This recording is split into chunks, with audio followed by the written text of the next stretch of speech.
Shalom everybody. So we have officially made it into YouTuber land where I sit on the floor in front of my sofa instead of on my comfortable leather couch. So okay, fine, let's go with it. Today we're going to make a crossbody bag. Last week I thrifted, I was given by Mayor some cast-offs. He's cleaning out his closets from his bride died a year and a half ago. And so he asked me to take some things to the thrift store for him. And anything I wanted I could keep. And there were some satin pillow shams in there. And I thought that would be ideal to replace my summer crossbody bag that I've been using. And I love to death, but I'm kind of quite sick of because I use it every day. But it's been super practical and handy. So I thought I would use the satin shams to replace it. I made one last week, and you can see that video at the end of this one, which is a beginner edition. I wanted to keep it as simple as possible, so I didn't disassemble the sham. I just went with what was there and folded it and stitched it, and you have a perfectly functional, beautiful bag. But everywhere I go, people ask me if I made everything I'm wearing, which I usually am, or if I didn't make it from scratch, I upcycled it, I fixed it, I somehow made it mine, and I invite you to do the same as well.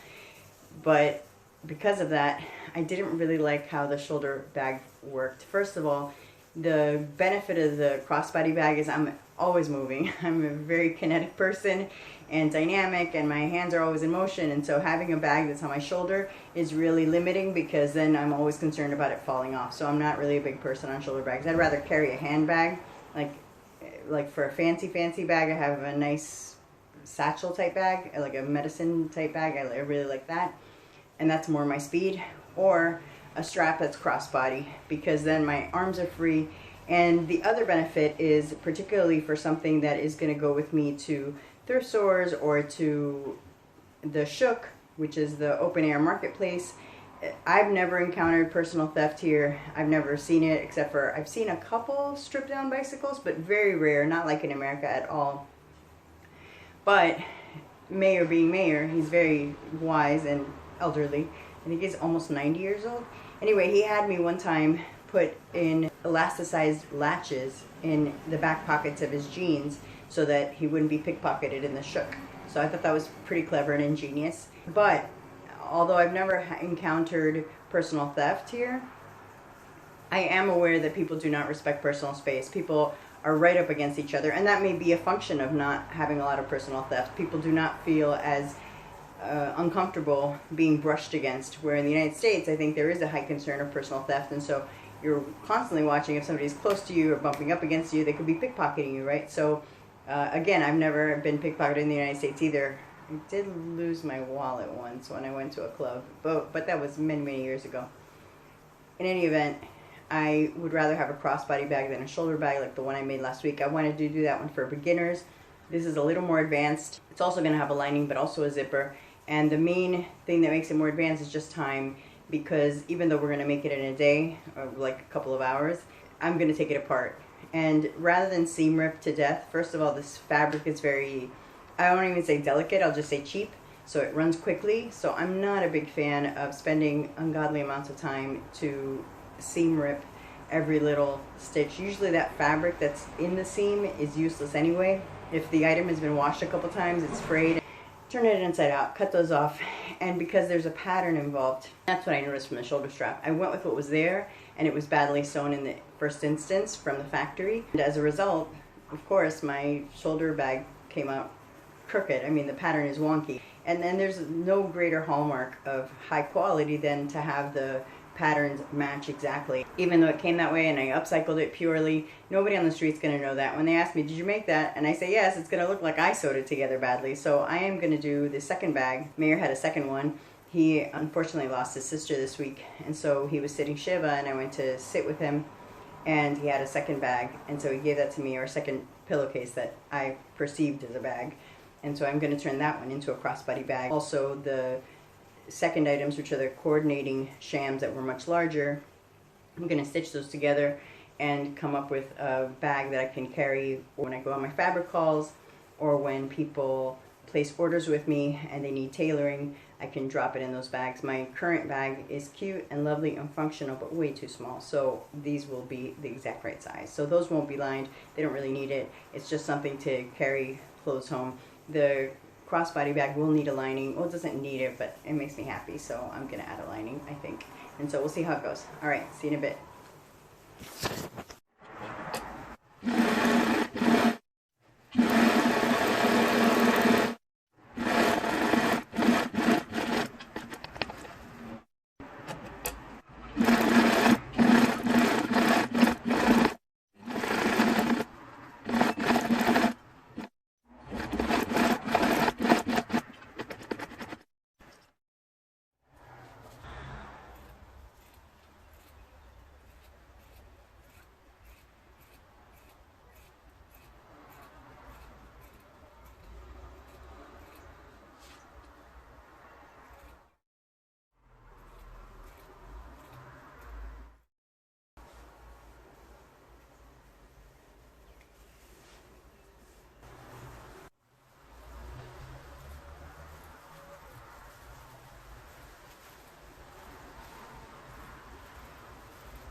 wrap up with my friend, the soccer cat. He doesn't really want to be here. He's actually in a little bit of a romantic interlude with his neighbor. You know how animals get together, they kind of fight first? And so it was looking dangerous. I could hear him outside. They have a funny way of flirting. This is Kili Vasily, the soccer cat. What can I tell you? So some compromises had to be made. I love my new crossbody bag. I didn't like the difference in thickness between the sections of the strap. So instead of nestling one inside the other like I did with the other bag in the other video, I simply knotted them, which I've done before, and I actually like that look. Sometimes depends. His fabric had a super low thread count, which means like when you have really nice sheets, how they're super smooth and soft, this is the opposite. These, when the weave is very far apart, that means there's less threads per square inch. The weave kind of moves about a lot. So even though I thought I would be able to match the pattern very perfectly and oh, it's going to be so amazing, it actually didn't work out that way. So I gave up on adding a second layer. So I didn't make it 5-pocket because it just was getting unruly. And I'm not going to add a zipper because you saw in the hand stitching, the fabric frayed so badly that by putting a zipper in there, every time I open and close, it puts a strain on the sides. It just wasn't going to work. So I'm going to let Kili Vasily out. You can say bye-bye for now. He really wants to go back to his romantic interlude. So pretty happy with the way it turned out, but compromises had to be made. I guess that's the lesson of upcycling, is not to be stubborn. Go in with a plan. Obviously, don't just start cutting. Go in with a plan. But the fabric and the pre-existing cuts will tell you what's available. It's not always going to be what you think. I'm also happy to report that I just talked to Mayor because of making this video. I thought about him again and I called him to see how he was doing, and he has his breath back. So that sounds promising. Last time I left him in the hospital, he didn't think he would make it out. His health was good enough to recover, but his mental state wasn't. Before, I mentioned in a couple videos ago when I first did the thrift haul pickup from his house that he had lost the will to live. I guess if there's another message in this video, it's you can't lose hope. You know, I was just watching a collection of Brittany moments and she said never lose your passion for hope, which I think sounded a little silly, but I get the point that, you know, never lose your ability to dream. So I called him to say, when are we going to the movies? We're going to go see James Bond. He got happy and hopefully he'll be out of the hospital and able to go see a movie soon. But without things to look forward to, it's really hard to stay hanging on. Bye, Kili Vasily. See you later. Yeah, I know. Okay, don't worry. We'll let you out in a minute. If you want me to free the cat, like and subscribe. Or if you just want to see more DIY. Anyway, bye.